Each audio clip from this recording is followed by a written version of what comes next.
Welcome to our Good Friday service here at DeWitt Community Church. Today, on this Good Friday, we consider the words of Jesus. We also consider his suffering and death. We also reflect on those who were gathered around the cross. So now, in this time of worship, we join together in song and reflection and word. In this time of worship, we give to God the deep longings of our hearts. We consider the suffering of Christ. And also we join together with Christians all around the world as we conclude this Holy Week. So now let us worship God with all of our heart, all of our minds, and all of our soul.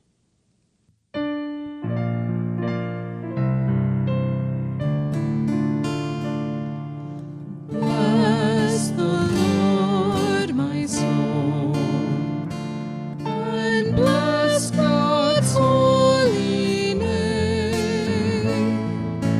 Bless the Lord, my soul, who leads me into life. Bless the Lord, my soul, and bless God's holy name. Bless the Lord, my soul, who leads me into life. Bless the Lord, my soul, and bless God's holy name. Bless the Lord, my soul, who leads me into life.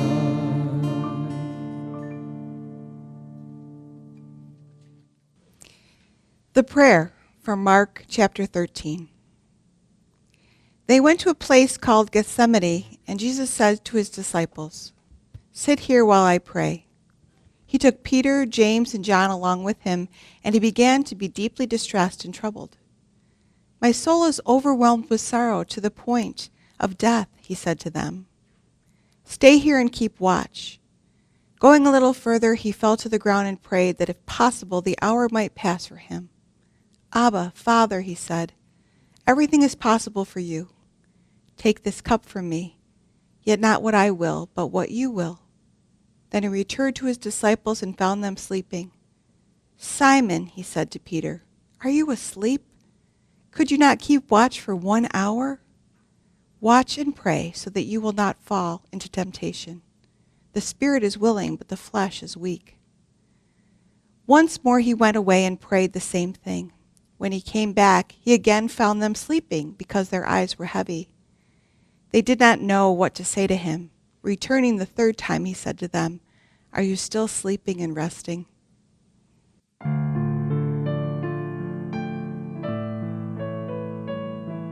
Stay with me, remain here with me, watch and pray, watch and pray. Stay with me, remain here with me, watch and pray. Watch and pray. Stay with me, remain here with me. Watch and pray. Watch and pray.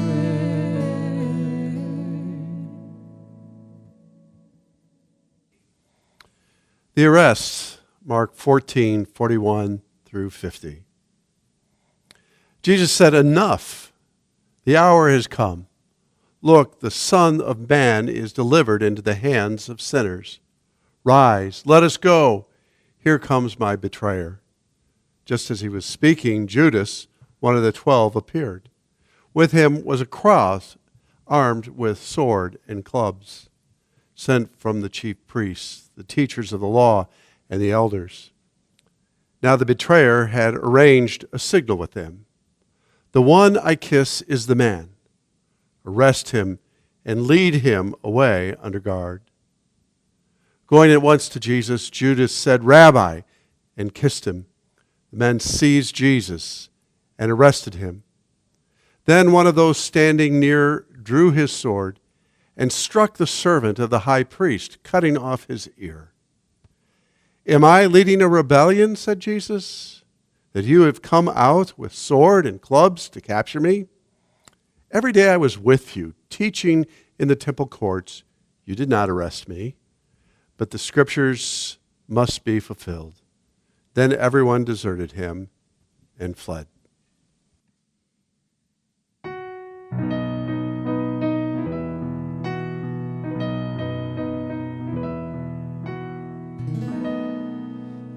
Within our darkest night, you kindle the fire that never dies away, that never dies away.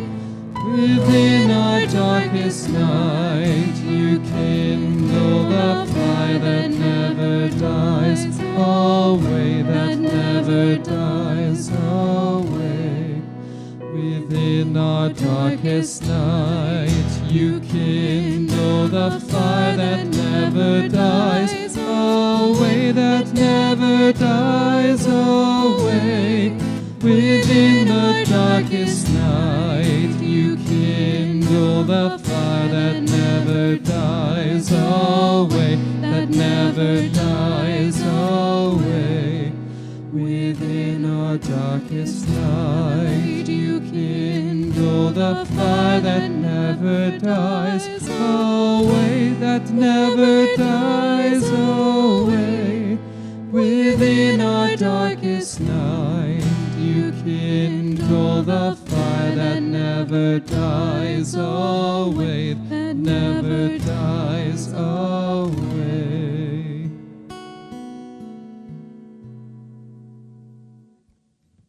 The accusation. Matthew chapter 26. Now the chief priests and the whole council were looking for false testimony against Jesus, so that they might put him to death. But they found none, though many false witnesses came forward. At last 2 came forward and said, "This fellow said, 'I am able to destroy the temple of God and build it in 3 days.' The high priest stood up and said, 'Have you no answer? What is it that they testify against you?' But Jesus was silent. Then the high priest said to him, 'I put you under oath before the living God.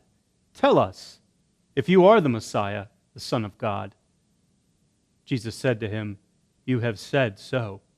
But I tell you, from now on you will see the Son of Man seated at the right hand of power and coming on the clouds of heaven.' Then the high priest tore his clothes and said, 'He has blasphemed. Why do we still need witnesses? You have now heard his blasphemy. What is your verdict?' They answered him, 'He deserves death.' Then they spat in his face and struck him, and some slapped him.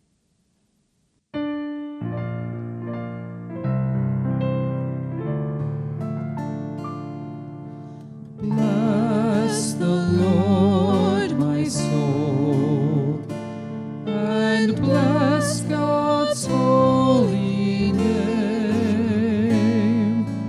Bless the Lord, my soul, who leads me into life. Bless the Lord, my soul, and bless God's holy name. Bless the Lord, my soul, who leads me into life. Bless the Lord, my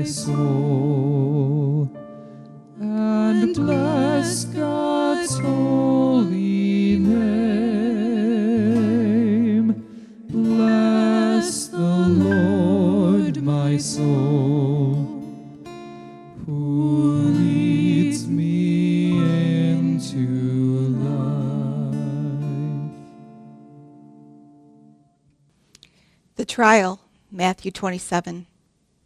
Now it was the governor's custom at the festival to release a prisoner chosen by the crowd. At that time they had a well-known prisoner whose name was Jesus Barabbas. So when the crowd had gathered, Pilate asked them, "Which one do you want me to release to you, Jesus Barabbas or Jesus who is called the Messiah?" For he knew it was out of self-interest that they had handed Jesus over to him. While Pilate was sitting on the judge's seat, his wife sent him a message. "Don't have anything to do with that innocent man, for I have suffered a great deal today in a dream because of him." But the chief priests and the elders persuaded the crowd to ask for Barabbas and to have Jesus executed. "Which of the two do you want me to release to you?" asked the governor. "Barabbas," they answered.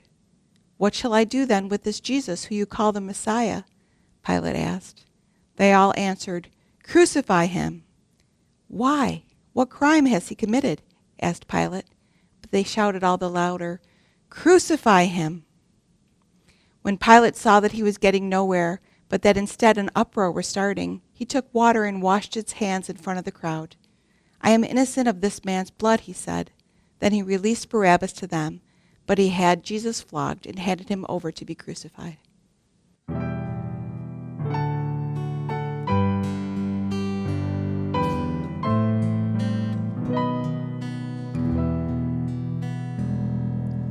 Wait for the Lord, whose day is near. Wait for the Lord, keep watch, take heart. Wait for the Lord, whose day is near. Wait for the Lord, keep watch, take heart. Wait for the Lord, whose day is near. Wait for the Lord, keep watch, take heart. The crucifixion, Luke 23:33 through 56. When they came to the place that is called the Skull, they crucified Jesus there with the criminals, one on his right and one on his left. Then Jesus said, "Father, forgive them, for they do not know what they are doing." And they cast lots to divide his clothing. And the people stood by watching. But the leaders scoffed at him, saying, "He saved others. Let him save himself, as if he is the Messiah of God, his chosen one." The soldiers also mocked him, coming up and offering him sour wine and saying, "If you are the king of the Jews, save yourself." There was also an inscription over him, "This is the King of the Jews." One of the criminals who were hanged there kept deriding him and saying, "Are you not the Messiah? Save yourself and us." But the other rebuked him, saying, "Do you not fear God, since you are under the same sentence of condemnation? And we indeed have been condemned justly, for we are getting what we deserve for our deeds. But this man has done nothing wrong." Then he said, "Jesus, remember me when you come into your kingdom." He replied, "Truly I tell you, today you will be with me in paradise."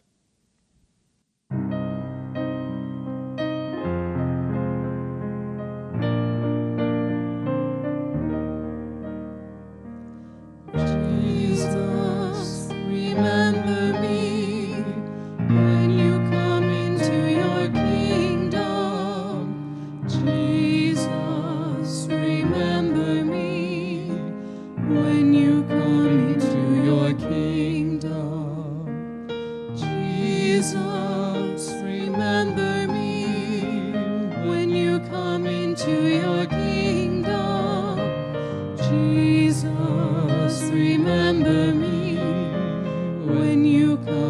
into your kingdom. Jesus, remember me when you come into your kingdom. Jesus, remember me when you come into your kingdom. The death, Matthew 27. From noon until 3 in the afternoon, darkness came over all the land. About 3 in the afternoon, Jesus cried out at a loud voice, Eli, Eli, lama sabachthani, which means, my God, why have you forsaken me? When some of those standing there heard this, they said, he's calling Elijah. Immediately, one of them ran and got a sponge. He filled it with wine vinegar, put it on a staff, and offered it to Jesus to drink. The rest said, now leave him alone. Let's see if Elijah comes to save him. And when Jesus had cried out again in a loud voice, he gave up his spirit. At that moment, the curtain of the temple was torn in two from top to bottom. The earth shook, the rocks split, and the tomb broke open. The bodies of many holy people who had died were raised to life. They came out of the tombs after Jesus' resurrection and went into the holy city and appeared to many people. When the centurion and those with him who had guarded Jesus saw the earthquake and all that had happened, they were terrified and exclaimed, surely he was the Son of God. O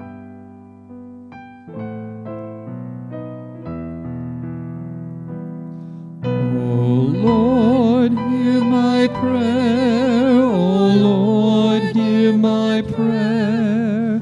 When I call, answer me.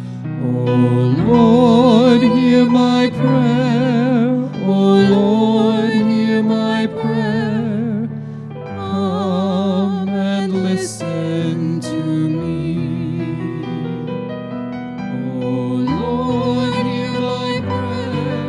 O Lord, hear my prayer.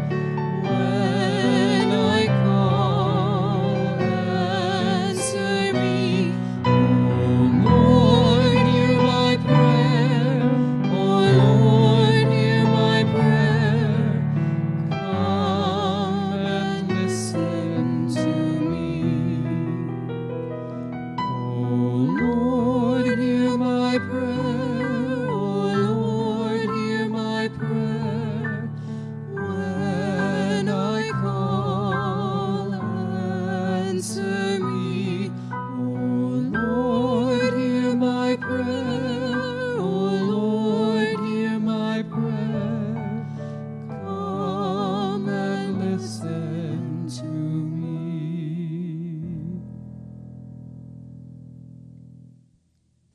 The tomb, Luke chapter 23.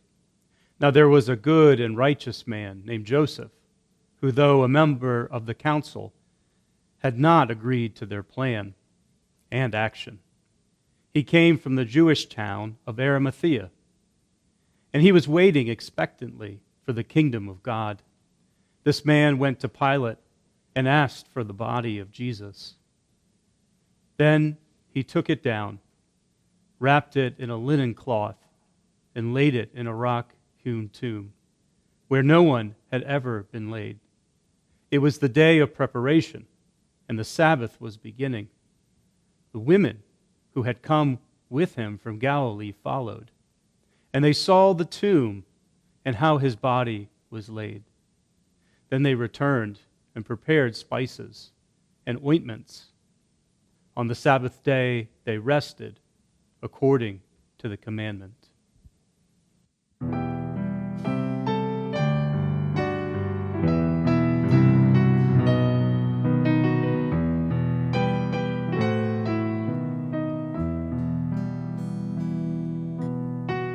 God alone my soul can find rest and peace.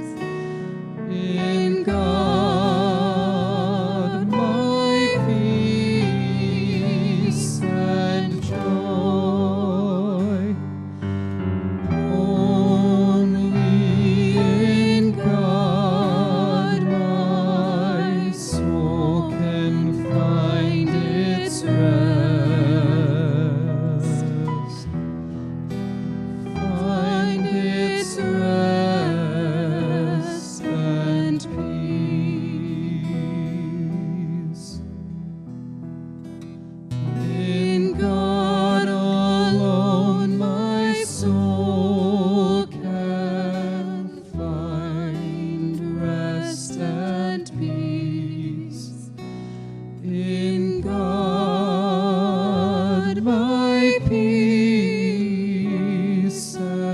joy.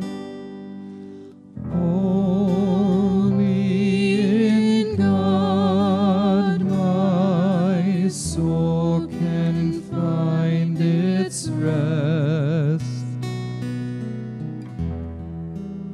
Find its rest and peace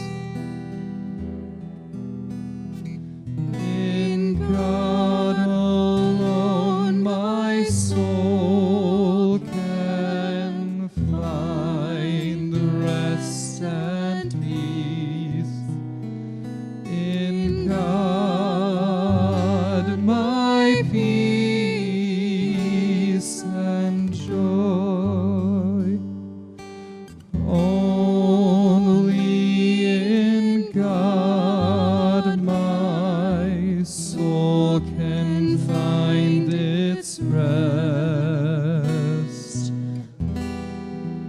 Find its rest and peace.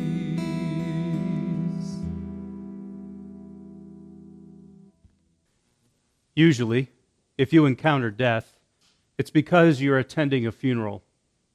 Most who are attending, especially if there's viewing hours or calling hours, may see their family or friend looking restful and preserved by the funeral home.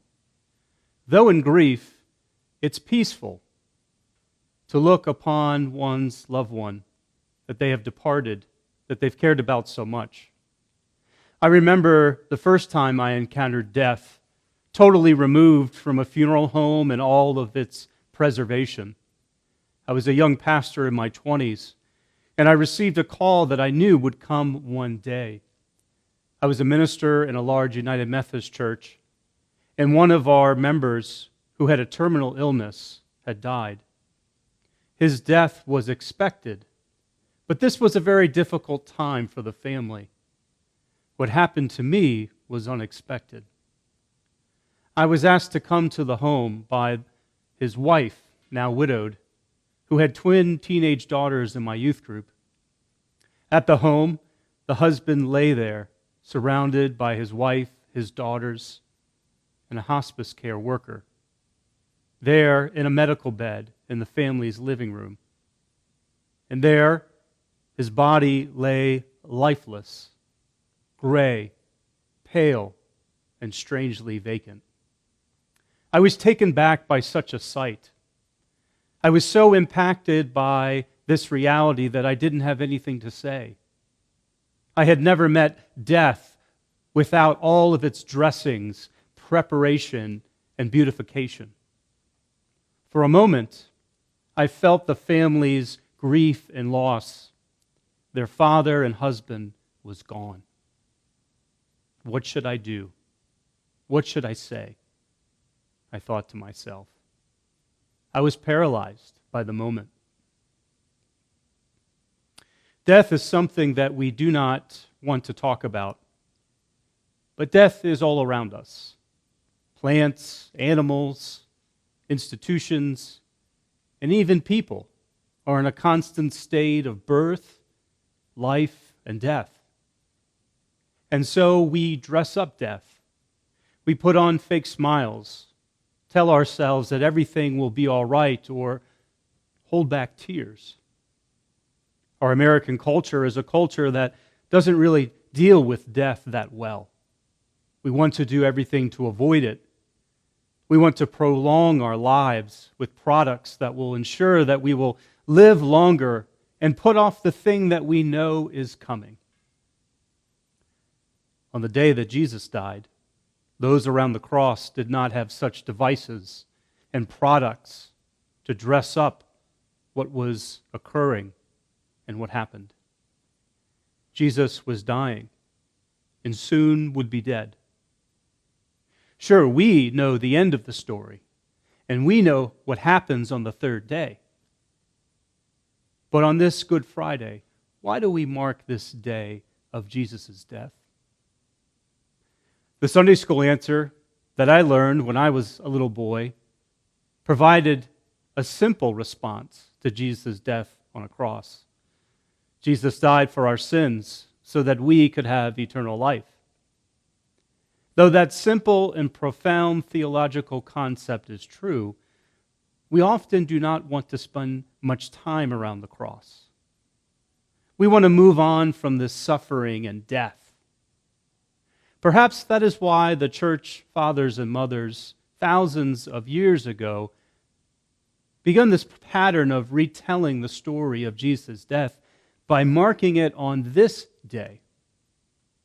Today, we spend time around the cross of Jesus at his death.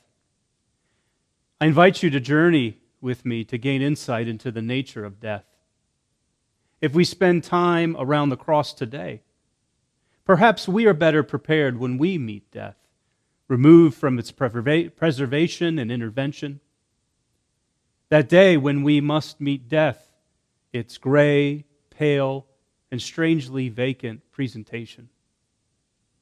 The day that death meets us in the form of when we mourn the loss of a loved one and the grief it brings to us.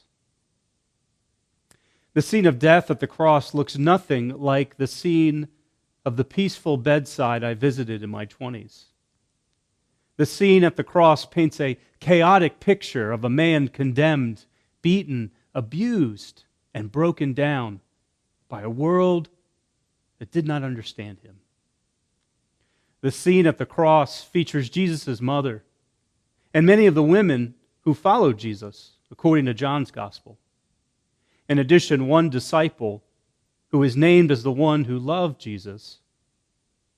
Luke's Gospel records that there was a crowd that formed at a distance, and the chief priests were also present.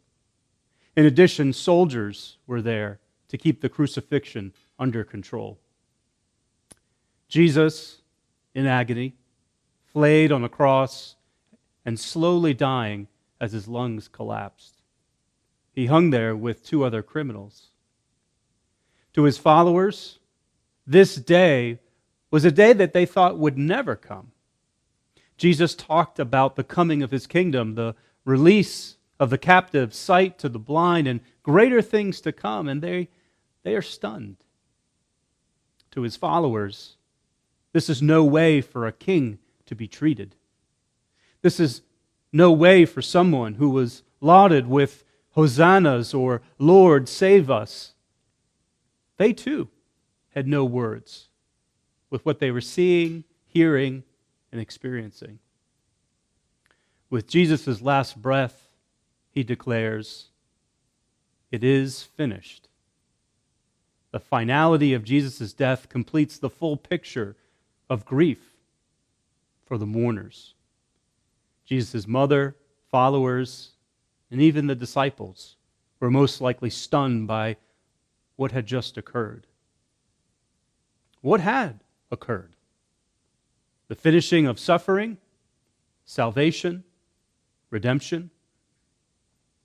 Certainly salvation, but something else profound had just finished. Father Richard Rohr, spiritual writer and author, describes Jesus' death in his book, Wondrous Encounters. In this very meaningful way, he wrote, Jesus' body is a standing icon of what humanity is doing and what God suffers with, in and through us. It is an icon of utter divine solidarity with our pain and our problems. In life, there are things we all finish. Even though I grew up playing lacrosse and being an athlete, in high school I thought it was a good idea to try out for the track team. As a goaltender, I thought sprinting wasn't too bad and I could do it all the time. At the tryouts, the track coach had everyone stretch, and after stretching, the coach told everyone to start running. And so we did. And after what seemed like hours, I turned and I asked my friend, when are we going to stop running? I'm a sprinter. I'm not a marathon runner. We stop when the coach says so, my friend told me. After about 5 miles, we stopped. There were those regular track runners who finished first, way ahead of me. Then there were us non-track runners finishing in the back, last. And I crossed the finish line, exhausted, sick, and wobbling, and I just fell over the finish line. "I'm done," I groaned. "We are all finished, Alan. The coach said practice is over," my friend told me. And I replied back to him, "No, I'm finished with track. I quit. I'm finished." There was no way that I was going to endure such struggle, pain, and inability to run well. I was completely depleted. I was finished, but with a sense of failure, insecurity, and accepting defeat. My muscles were not adapt at long distances, and I didn't train for such long-term running. I was embarrassed with my performance.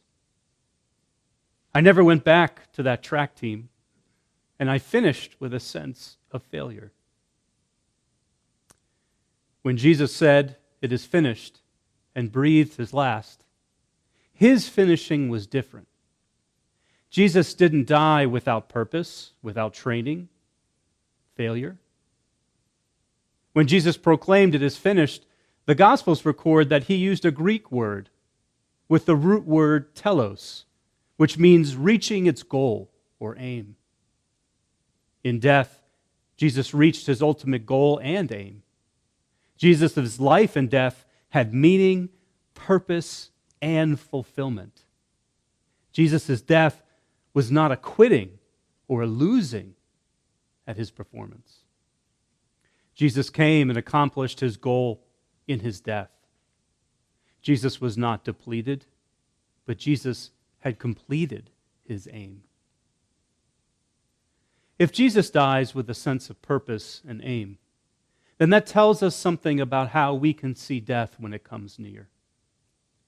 That when we are faced with unvarnished death in the form of a passing of a family member or a friend, we can see that they have attained their telos. Their course is completed, and their meaning has met its goal. May you, when you are confronted with the passing of a loved one, know that each life has meaning, purpose, and direction. In death, when someone meets their end, their life has come to completion, and something new can begin. May you, on this Good Friday, see Jesus' death not as a failure, but as the culmination of Jesus' love for the world. Jesus' telos. Jesus died and completed a life of love, grace, and redemption. May you live life according to Jesus' telos, an abundant life overflowing with God's love.